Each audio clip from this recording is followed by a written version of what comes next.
Hey everyone, this is Razorfinger and this is not another episode of Small Talk. You know, it's a new year, I got a new mic, and I figured, I guess it's time to try something new. So I'll be experimenting with a new series that I have very creatively named My Journey in Gamedev. Alright, so not everyone knows this, but I actually make games. I'm not an industry veteran by any means. In fact, I'm yet to make my first actually commercial game, but I did make stuff. And some of this stuff went a couple of places, but let's not get ahead of ourselves.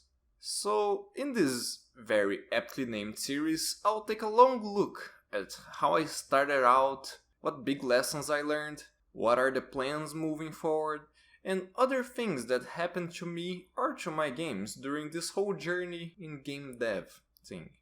These videos will be less frequent than small talk, mostly because I haven't made many games and if I rush these videos out, I'll run out of games to cover. I will run out eventually, but I hope that doesn't happen so fast. Alright, so since this is the first video, I'll start off with a bit of an introduction as to how I got into game development in the first place. And later in this video, I'll talk about my actual first game. So when I was a kid, my first crazy dream was that I wanted to be a rock star. Not much later, I realized that this wouldn't work out, so my next dream was to be a game maker. I've always been very excited about the idea of creating things. There would occasionally come games that boasted about the idea of a creative mode or a sandbox mode and other things of that nature. And this always piqued my fancy. One of my favorite games in my childhood was the Galactic Adventures expansion in Spore.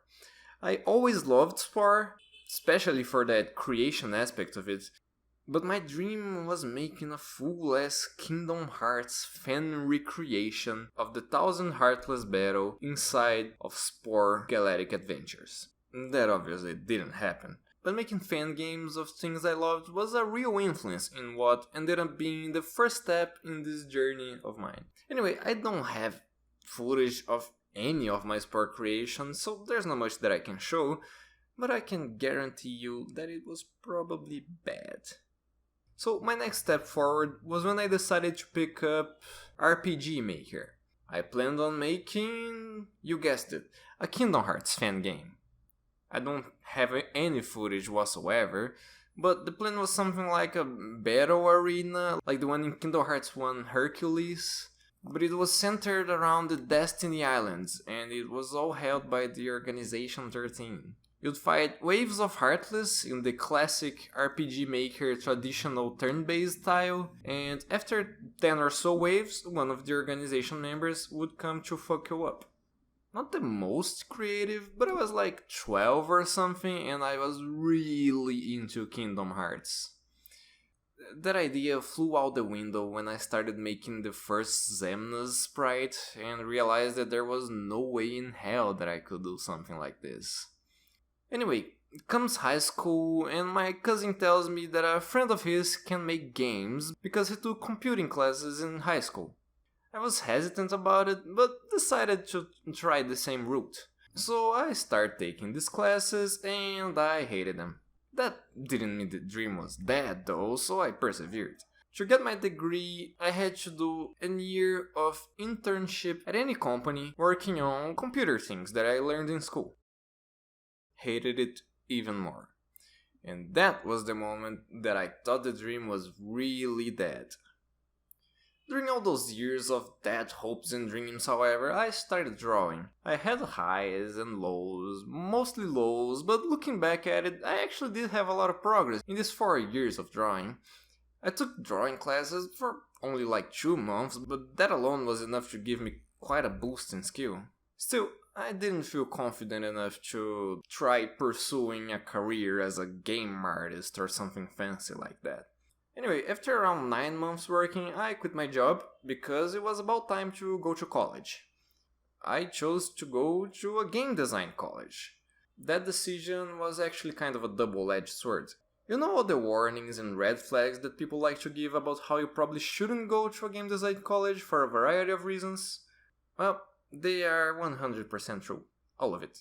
If you're serious about your future, you probably shouldn't go to a game design college and try specializing in something else, and only getting into games after that. But I swear, this was such a boost in morale. It was a completely new world. I was able to meet cool, hardworking, like-minded people. I was able to study something that actually made me excited, and I finally started liking programming. For the entire first semester, I would gladly go to school, barely missing classes. That didn't last too long, but I never actively disliked going to the classes. That said, what I learned in my 3 years there was actually kind of shallow knowledge. Most of what I actually learned, I learned on my own, by watching YouTube videos or by actually trying to make games and experimenting with stuff. So that begs the question, should I have spent all that money on classes that taught me things I could have learned on a 20 minutes Brackeys video? Well, for me, it was worth it, but your mileage may vary. Anyway, remember those hardworking, like-minded individuals I was talking about? Well, they very early on became my friends, and we decided that for the final project, we will do a cool 2D action platformer, just like Mega Man. I believe that will be a topic for another video, but that idea was eventually scrapped. But it did give birth to a thing. Mid-2017, right at the end of the first semester, me and this group of guys decided to participate in the very first GMTK Game Jam. And we thought we should use the opportunity to already get a base for our very wanted Mega Man-like game. The theme that year was multi-purpose design, so our goal was to make a 2D action platformer with any form of dual-purpose design. The end result was, well, clunky charge. It's an endless 2D platformer battle arena, where your life is also your ammo. Well, I think that was the idea, considering we didn't have time to implement that mechanic. I guess that's the biggest takeaway from this project, learning to focus on what's actually important. The theme of the jam was having a dual-purpose mechanic, which we didn't have time to implement, but we had time to implement parallaxing for some reason. We also didn't have time to implement contact damage, or an actual sprite for the ground enemy, or an actual game over. To be perfectly honest, I'm having to record this on a Unity editor because the scripts are way too broken to let me build it. Alright, let's backtrack a bit. The idea of the game would be that whenever you fired a shot, you took a bit of damage, and these charge station things would fill your energy back up. It was simple and not the most innovative idea ever, but it was a mechanic that seemed simple enough to be made, but fun enough to be worth making. We got somewhat close actually.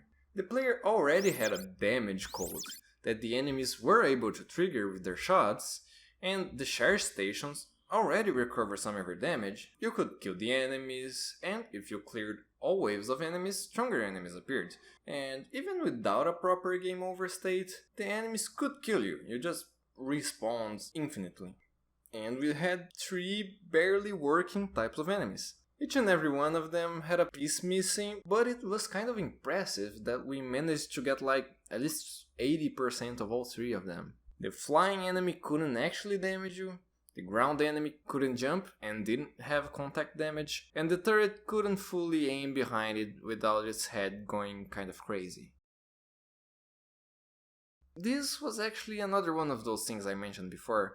Our priorities were so fucked up that I actually spent 5 hours trying to make the turret head rotate properly, and then wondered why I didn't have time to make, the rest of the fucking game. So just to wrap things up, I'm going to talk about what I will do if I were to go back in time and remake this properly, and then try to tie all of this together into some big life lesson. So we actually had a great start. We woke up and in less than half an hour we had the game idea, complete with all main mechanics and even a solid gameplay loop, and that's really important in games. Brainstorming is very important, but sometimes you just gotta start it and see what happens. We have developed some really cool brainstorming methods, but I'll leave this to another video. So after that, second thing we did right. We got the basics down pretty early. We started out with the character movements and the flying enemy.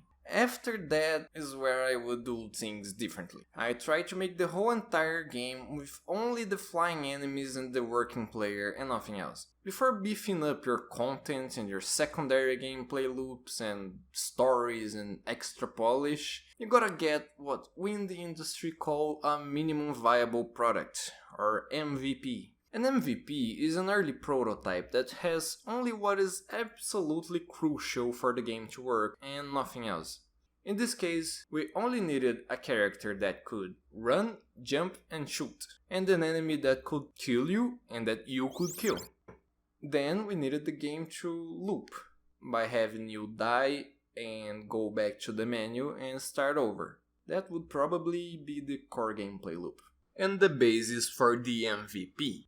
It's important to know what's crucial for an MVP, as it's the first step to knowing if your game idea actually works. For example, some people would say that your bullets damaging yourself would count as part of the MVP, but right now I feel that it would be more of a secondary aspect. The game can work without it, it just wouldn't be as interesting. Anyway, after the character, basic enemies and the gameplay loop, then I would move on to the health bullet mechanic. Only after that, I would think about adding new types of enemies and parallaxing and particles and sound and all that jazz. And that was it. So what did we learn from my mistakes this time? 1. Start making games ASAP.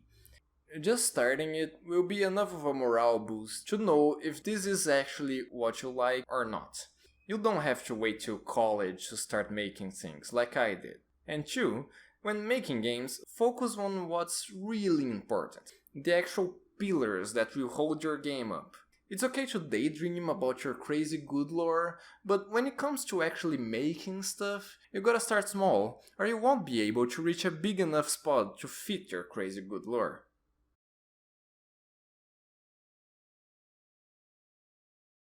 And I guess that was it. Definitely longer than I'm used to, so let me know if you enjoy this type of content and if there's anything I should change in the future for this series particularly. But for now, thanks for watching.